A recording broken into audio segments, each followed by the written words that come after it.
Hola, hola, ¿qué tal? ¿Cómo estás? Bienvenido a este video de lectura conjunta.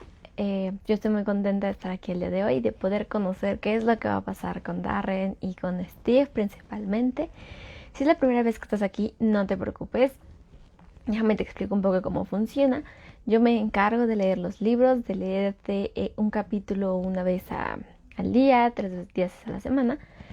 Y tú solo debes de encargarte de disfrutar, de compartir la lectura y de, ¿por qué no?, compartir cuál es tu experiencia con ella, lo que te ha gustado del capítulo, lo que no te ha gustado del capítulo, qué es lo que supones que pasará con estos personajes y todo lo que te pase en la cabeza mientras lees el capítulo.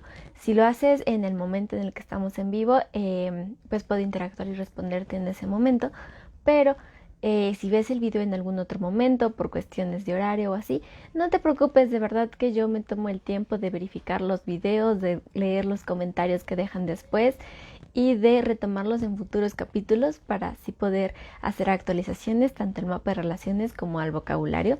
Recuerda también que si hay alguna palabra que no conoces, que creas que es un poco difícil de comprender, te puedes hacérmela llegar sin ningún problema y así también hacemos un poco más dinámico y más divertida la parte de vocabulario, porque como lectores no siempre vamos a conocer todas las palabras que leemos, pero justo por eso es una gran arma los libros, ya que pues te ayudan a aumentar el vocabulario y a muchísimas cosas más. Así que sin más que decir antes de empezar el capítulo, no me queda nada más que pedirte que te pongas cómodo, que te pongas cómoda, que le subas el volumen y que compartas este video con alguien que creas que puede estar interesado en una historia de vampiros, una historia de un tenebroso circo, una historia que tiene muchas continuaciones o, bueno, bastantes libros después de él. Y por qué no, que es tu mejor amigo y con quien irías a un circo tenebroso a ver qué es lo que pasa.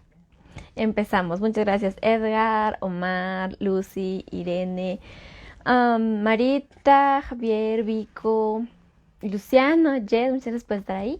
Y comenzamos con el capítulo 23. Capítulo 22.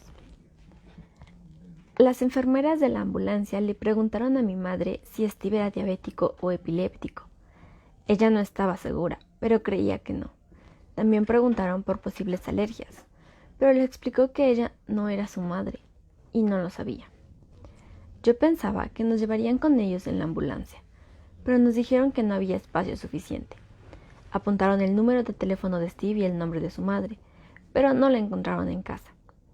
Una de las enfermeras le pidió a mi madre que siguiera a la ambulancia en el coche hasta el hospital, donde tendría que rellenar un montón de formularios para que pudieran esperar y examinarle. Se mostró de acuerdo y nos metió a Annie y a mí en el coche. Papá todavía no había llegado a casa, así que le llamó desde el móvil para decirle dónde estábamos. Dijo que venía inmediatamente. Fue un viaje deprimente. Yo estaba sentado en la parte de atrás, intentando evitar la mirada de Annie, sabiendo que mi obligación era decir la verdad, pero estaba demasiado asustado como para hacerlo. Lo peor de todo era saber que, si hubiera sido yo quien estuviera en coma, Steve habría confesado de inmediato. ¿Qué ha pasado allá arriba?, preguntó mamá por encima del hombro. Conducía lo más rápido posible sin superar el límite de velocidad, así que no podía girarse a mirarme. Me pareció una suerte. No creí que hubiera sido capaz de mentirle mirándole a la cara. No estoy seguro. Estábamos charlando. En algún momento tuve que ir al lavabo y al volver a mi habitación. ¿No viste nada? No. Mentí, mientras notaba cómo se ponían coloradas las orejas de vergüenza. No lo comprendo, murmuró. Estaba completamente rígido y la piel se le amorataba por momentos. Pensé que estaba muerto. A mí me parece que es una picadura de algún bicho, dijo Annie. Estuve a punto de darle un codazo en las costillas, pero en el último segundo recordé que dependía de ella si quería guardar mi secreto. ¿Una picadura?, preguntó mamá. Tenía un par de marcas en el cuello, dijo Annie. Ya las he visto, pero no creo que sea eso, cariño, dijo mamá. ¿Y por qué no? Si ha entrado alguna serpiente o una araña y le ha mordido. Me miró y se ruborizó un poco al recordar su promesa. ¿Una araña? No, cariño, las picaduras de araña no dejan a la gente en coma. Al menos no por estos alrededores. Mamá negó con la cabeza. Entonces, ¿qué le pasa?, preguntó Annie. No estoy segura. Puede que le sentara mal algo que haya comido, o que haya sufrido algún ataque al corazón, replicó mamá. Los niños no tienen ataques al corazón, mamá, protestó Annie. Claro que sí. Es un poco más raro, pero puede suceder. En cualquier caso, los médicos lo aclararán todo. Saben más que nosotros de estas cosas. No estaba habituado a los hospitales, así que estuve curioseando por ahí mientras mamá rellenaba los formularios. Era el lugar más blanco que hubiera visto nunca. Paredes blancas, suelos blancos, batas blancas. No había mucha gente, pero se oía un rumor constante, crujido de somieres y toses, y el zumbido de máquinas, cuchillos cortando, médicos hablando en voz baja. Nosotros no hablábamos mucho mientras estábamos allí sentados. Mamá dijo que habían admitido a Steve y que le estaban reconociendo, pero que podía pasar bastante tiempo antes de que descubrieran qué es lo que pasaba. Parecían optimistas, dijo. Annie tenía sed, así que mamá me envió con ella a buscar bebidas a la máquina del rincón. Annie miró a su alrededor mientras yo echaba las monedas para asegurarse de que nadie pudiera oírnos. ¿Cuánto tiempo más piensas esperar? Hasta que sepan qué opinan los médicos. Esperaremos a que le reconozcan. Con un poco de suerte, descubrirán qué tipo de veneno se trata y podrán curarle ellos, le dije. Y si no es así, entonces se lo diré. ¿Y qué pasará si muere antes? No morirá. Pero eso no pasará. Y no hables así. Ni siquiera pienses en esa posibilidad. Tenemos que esperar lo mejor. Tenemos que creer que saldrá de esta. Mamá y papá siempre nos han dicho que los pensamientos positivos ayudan realmente a los enfermos. ¿No es verdad? Necesita que creamos en él. Lo que él necesita de verdad es la verdad, refunfuñó, pero no insistió en el tema. Llevamos los refrescos al banco y allí bebimos en silencio. Papá no tardó en llegar, ataviado todavía con su ropa de trabajo. Besó a mamá y a Annie, y a mí me dio un resuelto apretón de hombro. Llevaba las manos sucias y me dejó marcada la señal en la camiseta, pero no me molestó en absoluto. ¿Alguna novedad? Todavía no, dijo mamá. Le están reconociendo. Puede que pasen horas antes de que sepamos algo. ¿Qué le ha pasado, Ángela?, preguntó papá. Aún no lo sabemos. Tendremos que esperar, dijo mamá. Odio esperar, se quejó papá, pero no tenía elección, así que tuvo que hacerlo, igual que el resto de nosotros. Pasaron 2 horas sin que sucediera nada nuevo, hasta que llegó la madre de Steve. Estaba tan pálida como Steve y tenía los labios apretados. Vino directa hacia mí, me agarró por los hombros y me zarandeó con violencia. ¿Qué le has hecho? ¿Le has hecho daño a mi chico? ¿Has matado a mi Steve? Ya basta, basta, intervino papá. La madre de Steve no le hizo el menor caso. ¿Qué le has hecho?, volvió a gritar, zarandeándome aún con más fuerza. Yo intentaba decir nada, pero me castañaban los dientes. ¿Qué le has hecho? ¿Qué le has hecho?, repetía. De repente, dejó de zarandearme. Me soltó y se desplomó contra el suelo, donde se echó a llorar como una criatura. Mamá se levantó del banco y se agachó junto a la señora Leonard. Le acarició la cabeza y le susurró palabras de consuelo. Luego le ayudó a levantarse y la hizo sentarse a un lado. La señora Leonard seguía llorando, y entre gemido y gemido murmuraba lo mala madre que había sido y cuánto debía odiarle Steve.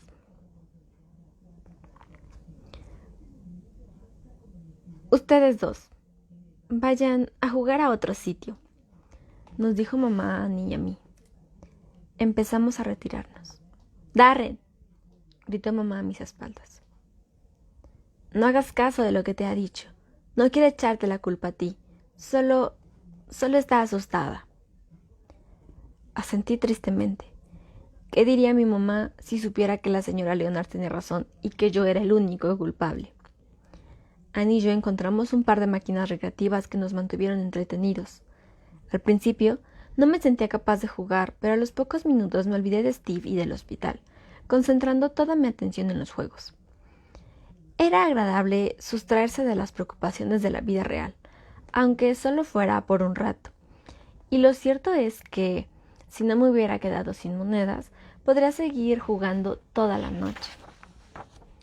Cuando volvimos a nuestros asientos, la señora Leonard se había tranquilizado y estaba afuera con mamá, rellenando formularios. Annie y yo nos sentamos, y el tiempo de espera se reanudó. Annie empezó a bostezar hacia las 10 de la noche, y a mí también se me estaba contagiando el sueño. Mamá nos miró y ordenó que nos fuéramos a casa.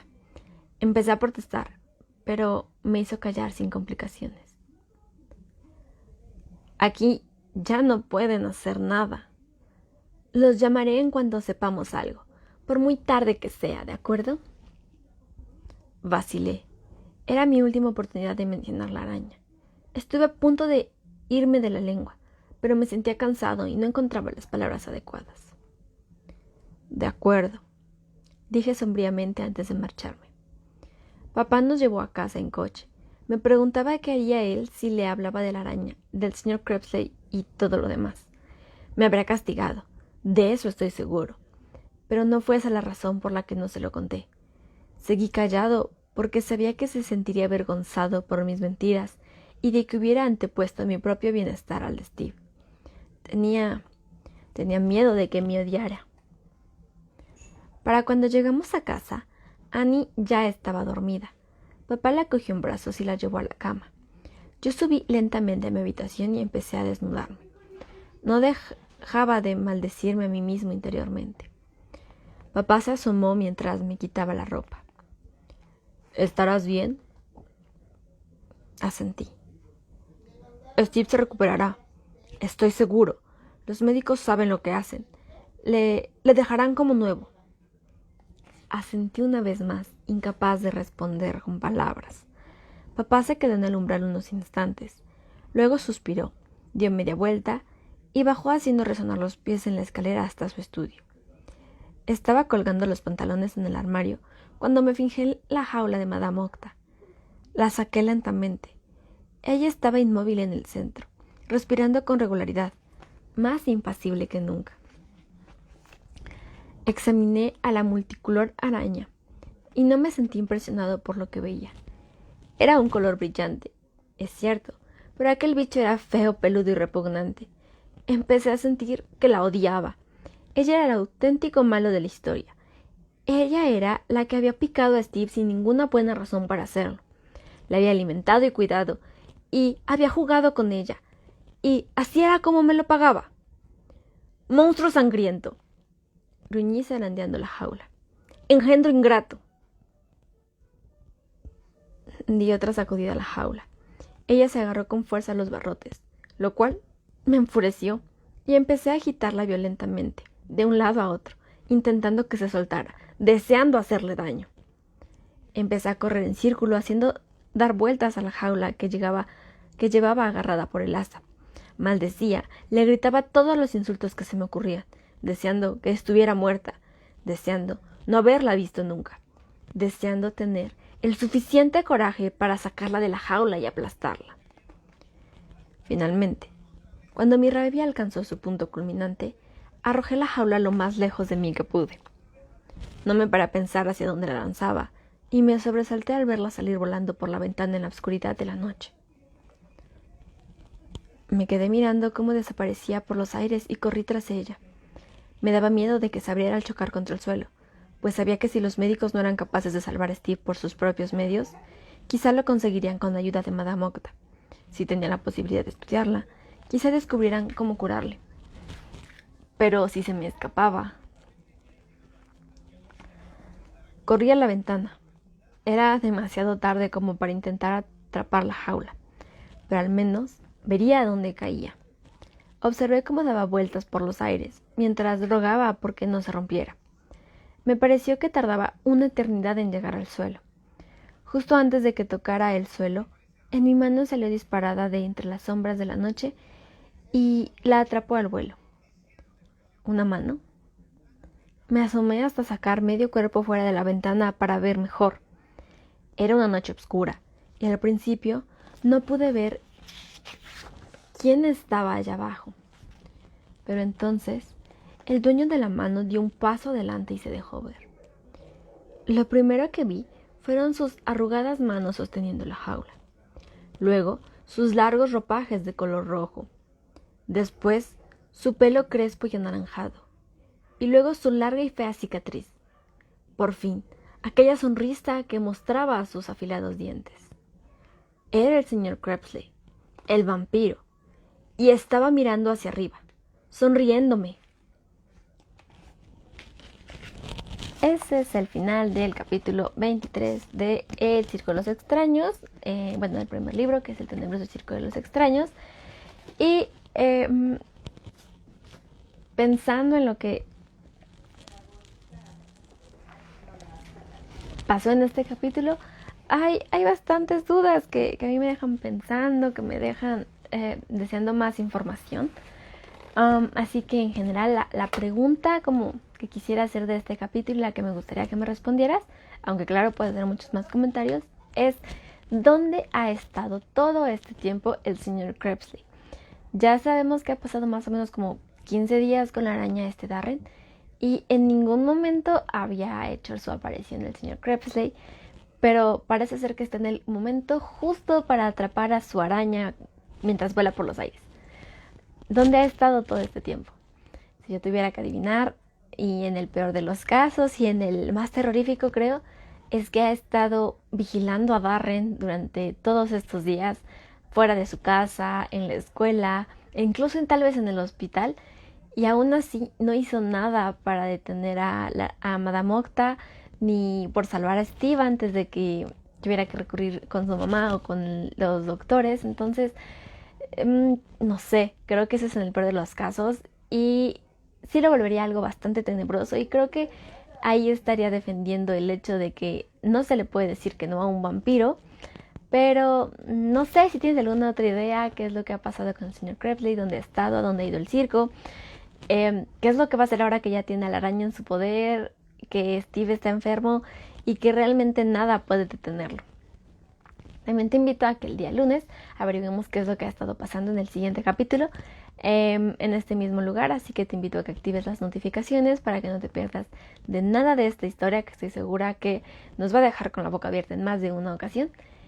Y solo me gustaría recordarte que esta taza, así como los otros modelos que se han visto en otros capítulos, en otros videos, están completamente a la venta. Puedes checarlo en la tienda aquí de Facebook, o también puedes buscarlas en Mercado Libre. Ahí también están pues toda la información para adquirir una de ellas. Y yo te esperaría en el siguiente video. Recuerda que un libro es una ventana que está esperando a que la abras, y Letras en Rizo va a ser siempre tu rincón para leer. Hasta la próxima. Adiós.